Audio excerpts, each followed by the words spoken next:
GIT की smart class में आप सबका स्वागत है।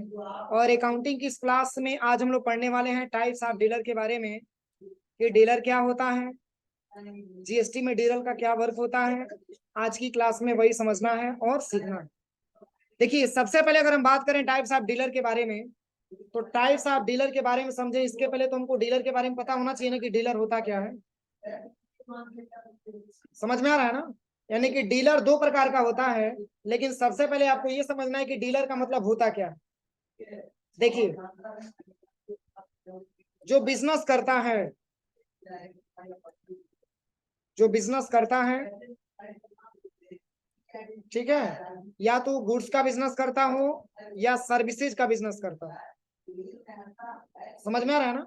या तो गुड्स का बिजनेस करता हो या सर्विसेज का बिजनेस करता हो, वो क्या करता है? डील करता है, अपनी बिजनेस को डीलिंग करता है, डील करने का काम करता है। अगर गुड्स बेचता होगा तो गुड्स से डील करेगा, सर्विस बेचता होगा तो सर्विस को डील करेगा। तो वो अपने बिजनेस को क्या करता है? डील करने का काम करता है, जो बिजनेसमैन होता है। इसी आधार पे हम उस बिजनेसमैन को डीलर के नाम से जानते हैं। समझ में आ रहा है ना? अगर जो बिजनेसमैन है, अगर वो गुड्स को बेच रहा है तो भी हम उसको क्या बोलेंगे? डीलर ही बोलेंगे, क्योंकि गुड्स को क्या कर रहा है? डील कर रहा है। जैसे बोला जाता है ना कि बिजनेस में आप किस चीज का डीलिंग कर रहे हैं, तो वो बताएगा कि हम फला गुड्स का डील कर रहे हैं। तो डीलर का मतलब, डीलर संबंधित है किससे? बिजनेसमैन से। वह बिजनेसमैन आपका गुड्स एंड सर्विस का हो सकता है। तो देखिए, इसमें बताया जा रहा है सबसे पहले डीलर के बारे में। कह रहा है कि डीलर को एनुअल एग्रीगेट टर्नओवर के आधार पर निम्नलिखित दो भागों में बांटा गया। एनुअल एग्रीगेट के बारे में मैंने कल आपको बताया था। एनुअल एग्रीगेट का मतलब क्या होता है? हाँ, जो वार्षिक उसका क्या होता है? टर्नओवर होता है। एक साल में जो उसका टर्नओवर होता है, उसके आधार पे कह रहा है कि दो भागों में बांटा गया। कितने भागों में? दो भागों में। यानी कि जो वार्षिक वो ट्रांजेक्शन कर रहा है, जो हर साल वो ट्रांजेक्शन कर रहा है, उसके आधार पे कह रहा है कि इसको दो भागों में बांटा गया। इसमें पहला आपका आता है रेगुलर डीलर और सेकंड आता है आपका कंपोजिशन डीलर। ध्यान से समझिएगा, एक आपका आता है रेगुलर डीलर और एक आपका आता है कंपोजिशन डीलर। अब देखिए, किसको हम रेगुलर डीलर में रखेंगे और किसको हम कंपोजिशन डीलर में रखेंगे। जैसे अगर आप बिजनेसमैन हैं और अगर आप जीएसटी में रजिस्ट्रेशन कराने जाते हैं, तो जब जीएसटी में आप रजिस्ट्रेशन कराने जाएंगे तो पहले आपकी इनकम के हिसाब से देखा जाएगा कि आपकी बिजनेस किसमें रजिस्टर्ड होगा, रेगुलर में होगा कि कंपोजिशन में होगा। तो जैसे मान के चलिए कि ऐसे बहुत सारे लोग होते हैं जो ज्यादा कैपिटल लगा करके अपना बिजनेस करते हैं, ठीक है, तो उनका टर्नओवर क्या होता है? कम होता है कि ज्यादा होता है? ज्यादा होता है, तभी तो पूंजी ज्यादा मात्रा में लगाते हैं। और कई लोग ऐसे भी होते हैं जिनके पास उतना ज्यादा कैपिटल नहीं होता है, वो अपनी नॉर्मल बिजनेस करते हैं। तो जैसे रेगुलर और कंपोजिशन के बारे में अगर हम बात करें, तो बिजनेसमैन वही है, बस जब वो रजिस्ट्रेशन कराने जाएगा तो रजिस्ट्रेशन कराते समय उसको ये देखा जाएगा कि इसकी टर्नओवर क्या है। तो टर्नओवर के हिसाब से उसी बिजनेसमैन को अगर रेगुलर के कैटेगरी में आता होगा तो रेगुलर में बांटा जाएगा, अगर कंपोजिशन में आता होगा तो कंपोजिशन में बांटा जाएगा। लेकिन कब? तो उसकी टर्नओवर देखने के बाद। तो देखिए, इसमें बताया जा रहा है, करा कि रेगुलर डीलर, करा कि ऐसे डीलर जिनका एनुअल एग्रीगेट टर्नओवर 1.5 करोड़ रुपए से क्या हो, ज्यादा। कोई ऐसा बिजनेसमैन है, कोई ऐसा डीलर है जिसका एक मतलब एनुअल टर्नओवर जिसका 1.5 करोड़ रुपए से अगर ज्यादा हो रहा है, तो उन्हें अनिवार्य रूप से अपने जीएसटी के रेगुलर स्कीम में रजिस्ट्रेशन कराना होगा। मतलब कोई ऐसा बिजनेसमैन है जिसका बिजनेस में टर्नओवर एक टर्नओवर जो हो रही है वो 1.5 करोड़ से ज्यादा हो रही है, तो ऐसे व्यक्ति को रेगुलर की स्कीम में रजिस्ट्रेशन कराना होगा। इसके लिए अनिवार्य कर दिया गया है। समझ में आ रहा है ना? यानी कि कोई ऐसा बिजनेसमैन है जिसका टर्नओवर एनुअल कितना हो रहा है? 1.5 करोड़ हो रहा है, तो इस आधार पे हम कह सकते हैं कि इस बिजनेस वाले मैन को रेगुलर स्कीम में अपना रजिस्ट्रेशन कराना होगा। क्यों कराना होगा? क्योंकि इसका टर्नओवर 1.5 करोड़ से क्या है, ज्यादा है। समझ में आया? यदि कोई ऐसा बिजनेसमैन है, यदि कोई ऐसा डीलर है जो अपना बिजनेस किया है और उस बिजनेस के अंतर्गत उसका टर्नओवर, उसका जो टर्नओवर होता है, एनुअल टर्नओवर अगर 1.5 करोड़ से ज्यादा हो रहा है, तो उसको जीएसटी के पोर्टल पर रजिस्ट्रेशन कराना होगा। और कौन सी स्कीम के अंतर्गत? तो रेगुलर स्कीम के अंतर्गत उनको जीएसटी के पोर्टल पर रजिस्ट्रेशन कराना होगा। किसी को कोई दिक्कत? अब चलिए, यहाँ पे लिखा है कि ऐसे डीलर्स को अपना टैक्स मंथली क्वार्टरली जमा करना होता है। और मंथली क्वार्टरली का मतलब क्या होगा? बोलिए। महीने और 3 महीने। या तो वो जो है टैक्स अपीयर कर सकता है, टैक्स पेड कर सकता है अप्रैल महीने में, तो सिंगल मंथ हुआ, या 3 महीने में एक बार, जैसे अप्रैल हो गया, मई हो गया, इसके बाद से जून हो गया। या तो 3 महीने का एक बार, या केवल अप्रैल महीने का एक बार। एक एक महीने का भी जमा कर सकता है, पहले अप्रैल जमा कर देगा, फिर मई जमा करेगा, फिर जून जमा करेगा। या चाहेगा तो 3 महीने का एक ही बार अपना रजिस्ट्रेशन, एक ही बार अपना जीएसटी जमा कर सकता है। ऐसा प्रावधान रखा गया है किसके अंतर्गत? रेगुलर के अंतर्गत। समझ में आ रहा है ना? यानी कि कोई अगर रेगुलर, देखिए रेगुलर का क्या नियम बताया गया। पहला तो ये नियम बताया गया कि रेगुलर की स्कीम में वही व्यक्ति रजिस्ट्रेशन करा सकता है जिसका एनुअल टर्नओवर 1 करोड़ 1.5 करोड़ से ज्यादा हो। ये पहला कंडीशन है। और दूसरा कंडीशन ये दिया गया कि अगर कोई ऐसा व्यक्ति है जो रेगुलर की स्कीम में अपना रजिस्ट्रेशन कराया है, तो वो अपना सिंगल मंथ या 3 महीने पे एक बार वो अपना जीएसटी रजिस्ट्रेशन, जीएसटी में जीएसटी अपना भर सकता है।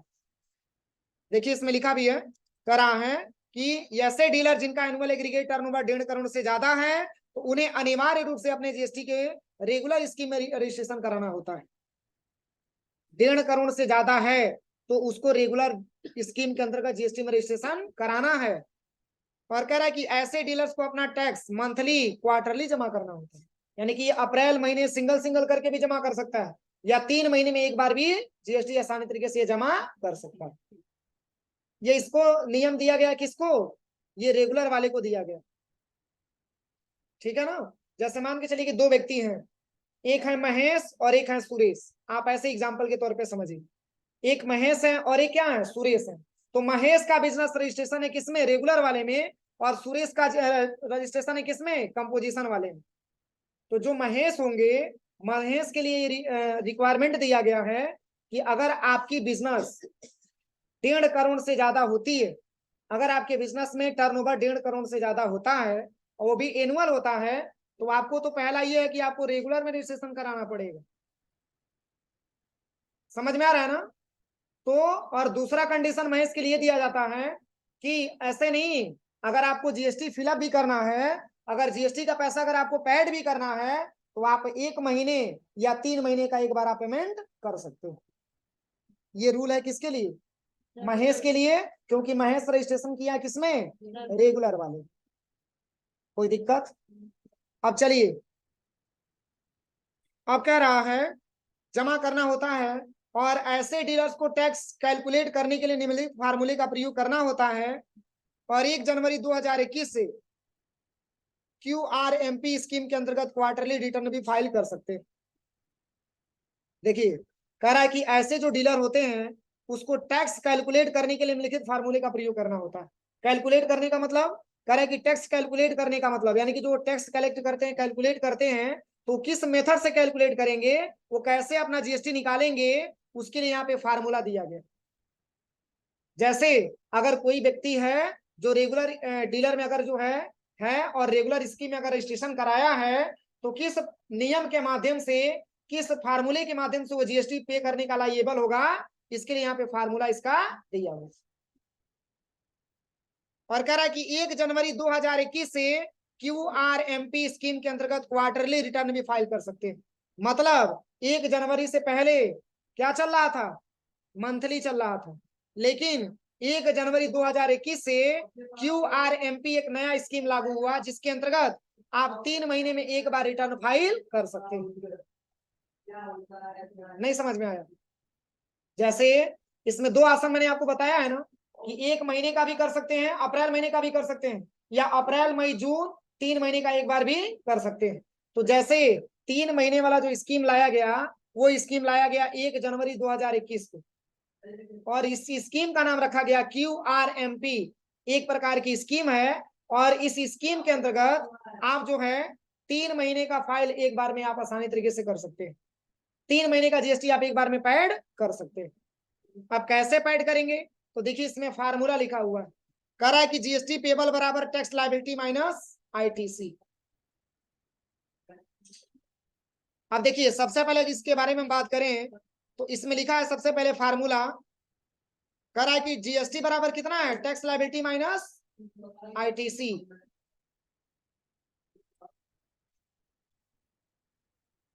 जीएसटी पेबल बराबर टैक्स लायबिलिटी है ना, माइनस क्या है, आईटीसी।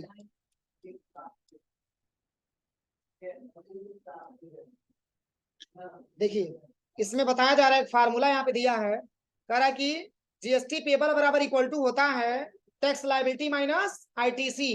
तो टैक्स लायबिलिटी क्या होता है और आईटीसी क्या होता है, बोलिए।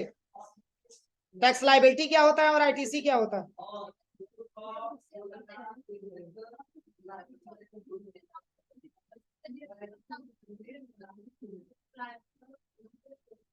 देखिए आईटीसी, आईटीसी मैंने आपको बताया था इनपुट टैक्स क्रेडिट के बारे में। इसमें हम अपने सप्लायर को जीएसटी पे करते हैं, जीएसटी देते हैं। मैंने बताया था ना, अगर कोई चीज परचेज करते हैं तो उस पर आईटीसी प्राप्त होती है, मैंने आपको बताया था। और जब वही चीज सेल किया जाता है तो टैक्स लायबिलिटी बढ़ जाती है, मैंने बताया था ना। तो जैसे मान के चलिए अगर परचेज करते हैं तो परचेज के कंडीशन में 5% मैंने आपको पढ़ाया था इसके पहले, 5% जीएसटी हमको क्या करना होता है, प्राप्त करना होता है। ये आईटीसी के अंतर्गत आता है। लेकिन वही अगर हम सेल करते हैं तो इस केस में 5% हमारा टैक्स लायबिलिटी क्या हो जाता है, बढ़ जाता है। यानी कि किसी कस्टमर को आप इतना समझिए, किसी कस्टमर को अगर आप कोई गुड्स सेल करते हैं तो उस केस में 5 रुपया टैक्स लायबिलिटी आपका बढ़ जाता है। और कोई अगर सप्लायर से अगर माल हम खरीदते हैं तो उस केस में हम 5% उसको हम टैक्स देते हैं। यानी कि परचेज करते समय हम देते हैं और सेल करते समय टैक्स लायबिलिटी हम प्लस करते हैं, कलेक्ट करते हैं। एक प्रकार की टैक्स लायबिलिटी होती है, ये मैंने आपको बताया था।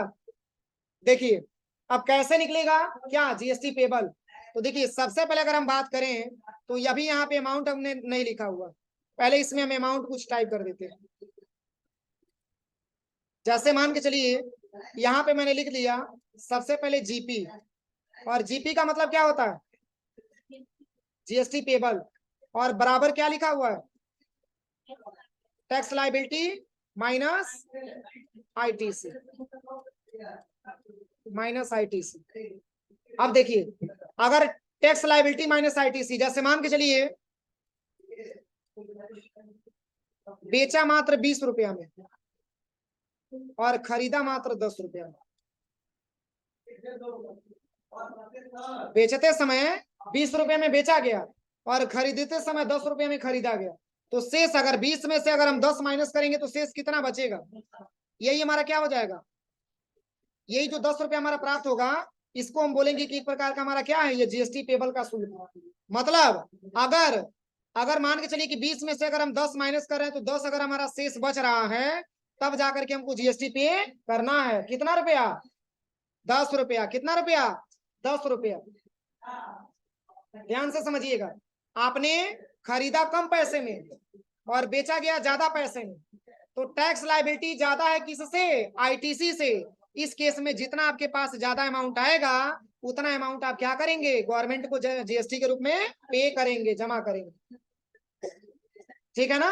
अब देखिए अगर एक साइड आता है 10 रुपया और एक साइड आता है 20 रुपया, मतलब आपने बेचा 10 रुपया में और खरीदा था आपने 20 रुपया में, तो कोई दिक्कत नहीं, गवर्नमेंट कहेगा कि अगर आपने 10 रुपया में बेचा है और आपने 20 रुपया में खरीदा है तो कोई दिक्कत नहीं है, चलिए इस महीने का नहीं, लेकिन अगले महीने आपका जो 10 रुपया बचेगा वो अगले महीने किसी प्रोडक्ट में हम एडजस्टमेंट कर लेंगे, वो पैसा आपको रिफंड नहीं होता है। जैसे मान के चलिए कि कोई प्रोडक्ट आप खरीद के लेके आते हैं अपनी दुकान में, वो प्रोडक्ट अगर बहुत अच्छे तरीके से चलता है तो आप उसको ज्यादा पैसे में बेच देते हैं। और मान के चलिए कि कभी कभी ऐसे भी प्रॉब्लम आ जाती है कि आपके बिजनेस में प्रोडक्ट लंबे समय तक रुक जाता है, उस प्रोडक्ट की वैल्यू कम हो जाती है। तो क्या कम हो जाती है तो क्या उसका जीएसटी कम हो जाता है? जीएसटी बराबर होता है लेकिन वैल्यू आपको कम मिलती है। वैल्यू आपको क्या होती है? कम मिलती है, लेकिन फिर भी आप उसमें से पैसा निकाल के गवर्नमेंट को जीएसटी के रूप में जमा करते हैं। वही पैसा कह रहा कि चलिए अगर आप इस मंथ में अगर आपका जो है आईटीसी ज्यादा हुआ है और टैक्स लायबिलिटी कम हुआ है तो कोई दिक्कत नहीं है, आप अगले महीने में इसको एडजस्टमेंट कर लीजिएगा। ऐसा नहीं कि गवर्नमेंट ये पैसा आपको रिफंड करे वापस करे, ये जीएसटी का पैसा आपको अगले मंथ में देना ही देना होता। मतलब आप ये समझिए कि अगर टैक्स लायबिलिटी से आईटीसी कम होगा तो उस केस में आपको जितना कम होगा उतना पैसा आपको गवर्नमेंट के टैक्स के रूप में जमा करना पड़ेगा। अगर टैक्स लायबिलिटी कम होगा किसकी अपेक्षा? आईटीसी की अपेक्षा, तो वो आगे अगले मंथ में उसको मैनेज करना होता है, अगले मंथ में उसको जो है मैनेज करना होता है, उस हिसाब को मेंटेन करना होता है। ये गवर्नमेंट का प्राविधान होता है जीएसटी के पोर्टल। नहीं समझ में आया? नहीं समझ में आया? किसको किसको नहीं समझ में आया? देखो एक बार और बताते हैं, इसको हम हटाते हैं पूरा। देखिए सबसे पहले मैंने आपको बताया यहाँ पे कि जैसे मान के चलिए एक बिजनेसमैन है, इनका जीएसटी में रजिस्ट्रेशन है किसमें? रेगुलर वाले में। इसमें रजिस्टर है ये रेगुलर वाले में। तो इनके लिए जीएसटी का जो प्राविधान रखा गया है, यानी कि ये जो जीएसटी भरेंगे इनके लिए क्या लिखा गया है? फार्मूला लिखा गया। ये फार्मूला है इनके लिए, यानी कि जीएसटी पेबल बराबर, शॉर्ट में लिख रहे हैं, ठीक है। ये जीएसटी कब पे करने के हकदार होंगे इसके बारे में समझना। तो देखिए अगर हम जीएसटी पेबल के बराबर अगर हम देखेंगे तो इसमें फार्मूला लिखा गया है, यानी कि टैक्स लायबिलिटी माइनस आईटीसी। तो अब बताइए टैक्स लायबिलिटी कब बढ़ती है? बोलिए टैक्स लायबिलिटी कब बढ़ती है? टैक्स लायबिलिटी कब बढ़ती है? जब किसी कस्टमर को हम गुड्स को सेल करते हैं तभी तो बढ़ती है। और आईटीसी कब देना होता है? जब अपने सप्लायर से माल परचेज करते हैं। ये बताया गया है ना। तो देखिए अगर जो है इसमें फार्मूला पहले हम लिख देते हैं, टी लिख देते हैं टैक्स, और यहाँ पे यल से क्या हो जाएगा? लायबिलिटी, और माइनस कर लीजिएगा आईटीसी।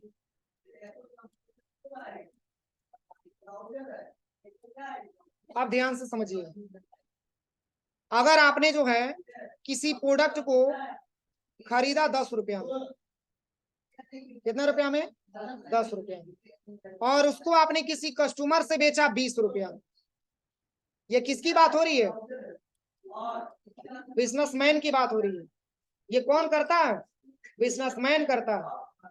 जैसे मान के चलिए एक बिजनेसमैन है, उनका रजिस्ट्रेशन है रेगुलर स्कीम में, और इन्होंने किसी प्रोडक्ट को खरीदा मात्र 10 रुपया में और बेच रहे हैं कितना रुपया में? 20 रुपया में। आप बताइए इनको कितने रुपए का प्रॉफिट हुआ? तो जो इनको 10 रुपया प्रॉफिट हो रहा है वो किस साइड प्रॉफिट हो रहा है? बोलिए। ये तो जीएसटी पेबल की तरफ मतलब हो रहा है ना। अगर इस वैल्यू को हम इस साइड लेके आएंगे तो क्या इसमें हम नहीं लिख सकते हैं कि जीपी बराबर कितना? जीपी बराबर लिख सकते हैं कि नहीं लिख सकते हैं? क्योंकि ये कैलकुलेशन मैंने किया तभी तो ये 10 अमाउंट निकल के आया, और 10 अमाउंट निकल करके वो है क्या आपका? जीएसटी पेबल है। मतलब यही पैसा उठा करके ये गवर्नमेंट को जीएसटी भरने का काम करेंगे। मैं एक छोटा सा एग्जांपल बताया हूँ। जैसे मान के चलिए कि ऐसा नहीं ना कि 10 रुपए का इनकम होगा, इनकम तो ज्यादा हो सकता है ना। तो किसी महीने में इनकम ज्यादा होती है और किसी महीने में इनकम कम होती है। तो मान के चलिए कि इस महीने में मात्र 10 ही रुपए की इनकम हो रही है, तो यही पैसा ये उठा करके गवर्नमेंट को टैक्स के रूप में जमा करेगा। इतना समझ में आया? इतना किसको किसको नहीं समझ में आया? अगर 20 रुपए की टैक्स लायबिलिटी है और 10 रुपए का किसी गुड्स को परचेज किया गया है तो उसमें से शेष 10 रुपया बचा, और यही 10 रुपया हमको जीएसटी पेबल के रूप में हमको भरना है, यही गवर्नमेंट को टैक्स के रूप में हमको जमा करना है। कब दो बार? अरे ये तो बेच रहे हैं तब हो रहा है ना, ये तो हमारे ट्रांजेक्शन हो रहे हैं। जब ट्रांजेक्शन हो जाता है तभी तो हम जीएसटी गवर्नमेंट को देने का काम करते हैं। क्यों? आप एक अगर आप एक कोई परचेज करेंगे या सेल करेंगे तो उसी पे जीएसटी गवर्नमेंट को देना स्टार्ट कर देंगे। पहले एक बार कलेक्ट करेंगे तभी तो जीएसटी भरेंगे, कि एक एक प्रोडक्ट पे भरेंगे। 1 महीने लिया गया, 3 महीने लिया गया, मैंने अभी बताया है ना। 1 महीने का मतलब 1 महीने में जितना रुपए का वो प्रोडक्ट बेचा होगा उतने का एक बार वो जीएसटी भरने का काम करेगा। अब ऐसा नहीं कि एक प्रोडक्ट खरीदा तो उस पर जाकर के गवर्नमेंट को टैक्स दे रहा है, ऐसा चीज नहीं। वो देगा लेकिन एक बार में नहीं देगा। वो एक बार में देगा, अलग अलग नहीं देगा, एक बार में पूरा पैसा कलेक्ट करेगा और तब लास्ट में ले जाकर के गवर्नमेंट को पे आउट करेगा। क्योंकि मैंने लिखवा बताया है कि 1 महीने पे भी दे सकता है और 3 महीने पे एक बार भी दे सकता है। या तो चाहेगा तो अप्रैल महीने में दे सकता है, या अप्रैल मई जून 3 महीने का एक बार गवर्नमेंट को टैक्स के रूप में दे सकता है। तो यही पैसा ये गवर्नमेंट को क्या करेगा, जीएसटी के रूप में पे करेगा। तो ये पैसा कहां से आया, ये पैसा कहां से आया? हाँ, ये पैसा आप बता सकते हैं कि एक प्रकार की टैक्स लायबिलिटी का पैसा है। क्यों? क्योंकि ये टैक्स लायबिलिटी ज्यादा अमाउंट का है और इसमें से मैंने आईटीसी घटाया है, तो शेष हमारे पास टैक्स लायबिलिटी कितना बचा है? 10 रुपया बचा है। और यही टैक्स लायबिलिटी का पैसा गवर्नमेंट को हमको पे आउट करना होता है। अब समझ में आया? अब चलिए, अगर यही 20 इस साइड चला है और यही 10 इस साइड चला है तब क्या करेंगे? अब चलिए इसको एक बार और समझ लीजिए। अब देखिए एक बार और समझ लीजिए। फिर एक बिजनेसमैन है और अपना रेगुलर के जीएसटी में रजिस्ट्रेशन कराया है, और जीएसटी पेबल बराबर tax liability minus ITC, tax liability minus ITC. अब चलिए, अब सेकंड वाले मेथड से अगर हम ट्राई करेंगे तो टैक्स लायबिलिटी का पैसा ज्यादा होगा कि आईटीसी का? अब चलिए, हमने टैक्स लायबिलिटी कलेक्ट किया 10 रुपया और बेचा मैंने 20 रुपये।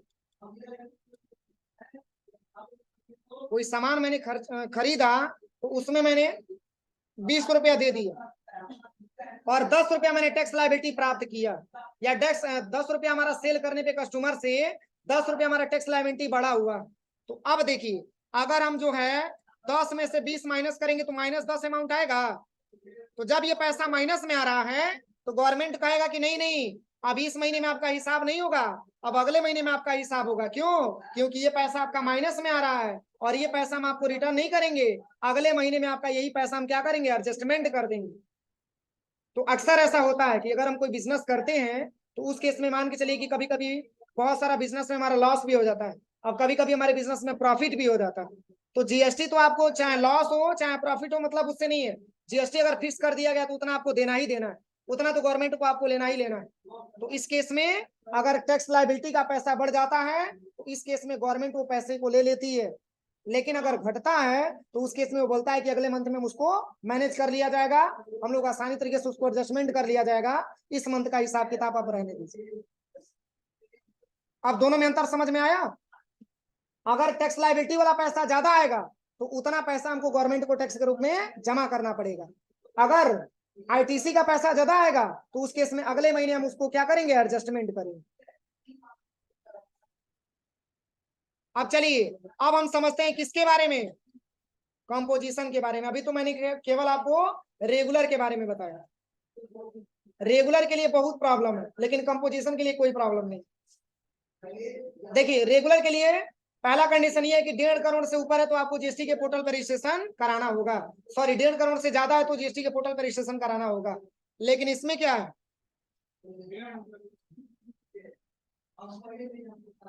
अगर 1.5 करोड़ से कम है तो भी आपको रजिस्ट्रेशन कराना है, लेकिन किस स्कीम में, कंपोजिशन स्कीम में।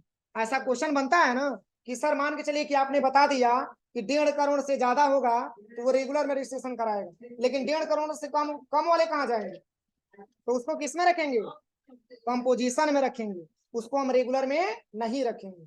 और देखिए इसमें बताया जा रहा है, कह रहे कि ऐसे डीलर जिनका एनुअल एग्रीगेट टर्नओवर 1.5 करोड़ से कम हो वो भी अपना रजिस्ट्रेशन जीएसटी की कंपोजिशन स्कीम में करा सकते हैं। और एक चीज और समझिए, जो रेगुलर होता है, जो रेगुलर डीलर होता है वो अपने रिक्वायरमेंट के हिसाब से जीएसटी को कलेक्ट करता है और जीएसटी को पे करता है, जबकि कंपोजिशन के लिए ऐसा कुछ ऑप्शन नहीं है। देखिए इसमें दिया है, कह रहा है कि ऐसे डीलर जिनका एनुअल एग्रीगेट टर्नओवर 1.5 करोड़ से कम हो वो भी अपना रजिस्ट्रेशन जीएसटी की कंपोजिशन स्कीम में करा सकते हैं। और वास्तव में कंपोजिशन स्कीम को जीएसटी प्रोसेस को आसान बनाने के लिए किया गया था और इस स्कीम के अंतर्गत निम्नलिखित नियम भी बनाए गए। देखिए इसके इतने सारे नियम है। और क्या रेगुलर के लिए कोई नियम था? नहीं था। रेगुलर के लिए कोई नियम नहीं था। रेगुलर के लिए क्या क्या नियम मैंने बताया? बोलिए। रेगुलर के लिए मैंने कोई नियम नहीं बताया है। अगर 1.5 करोड़ से ज्यादा है तो वो जीएसटी में रजिस्ट्रेशन कराएगा, इसके लिए पहला नियम हो गया। और दूसरा नियम ये है कि वो अपना मंथली या क्वार्टरली में क्या करेगा? जीएसटी पे करेगा।